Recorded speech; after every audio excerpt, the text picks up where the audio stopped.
বাংলাদেশে যে তুমি কোনো ন্যায় বিচার পাবা না সেটার একমাত্র প্রমাণ হচ্ছে রামেসা হত্যা মামলা।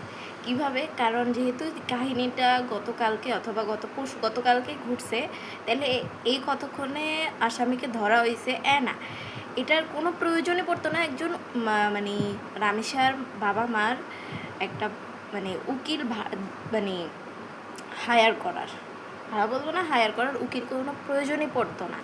কারণ যে লোকটা মানে তাকে নির্যাতন করে মেরে ফেলছে, সরকারের অবশ্যই এটা দেখার কথা ছিল যে তাকে যেমনি হোক জেলে ঢুকায় মেরে ফেলা, অথবা জনগণের হাতে, জেলে তো আমি অবশ্যই বলবো জনগণের হাতে তুলে দেওয়ার।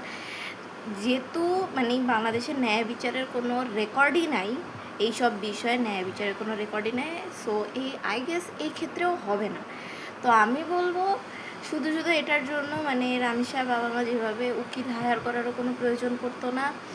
এইসব মানে বলতে গেলে তুমি বাংলাদেশের ন্যায় বিচারের একটা রেকর্ডও পাবা না, কোথাও পাবা না তুমি রেকর্ড। শুধু রামেসার ক্ষেত্রে না, আসিয়ার ক্ষেত্রেও লাস্ট টাইম যে মেয়েটার ক্ষেত্রে এটা হয়েছে, আসিয়ার ক্ষেত্রেও পাইতো না।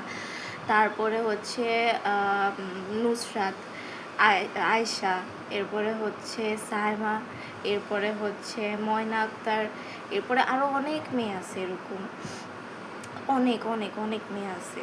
তারপরে তাহাতি, এদের ক্ষেত্রে যেহেতু হয় নাই, আরও অনেক মেয়ে আছে, এদের ক্ষেত্রে যেহেতু হয় নাই, এই ক্ষেত্রে হবে যে সেটার কোনো গ্যারান্টি এই বাংলাদেশে তুমি পাওয়াও না।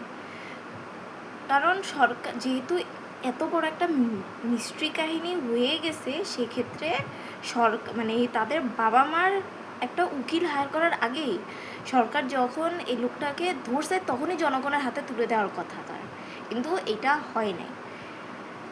তারপরেও আই উইশ যে বেস্ট কিছু একটা হোক, অ্যান্ড আমি এটাই দোয়া করি যাতে লোকটাকে জনগণের হাতে তুলে দেওয়া হোক, পাথর মেরে হোক অথবা ক্রস ফায়ার করে হোক, তার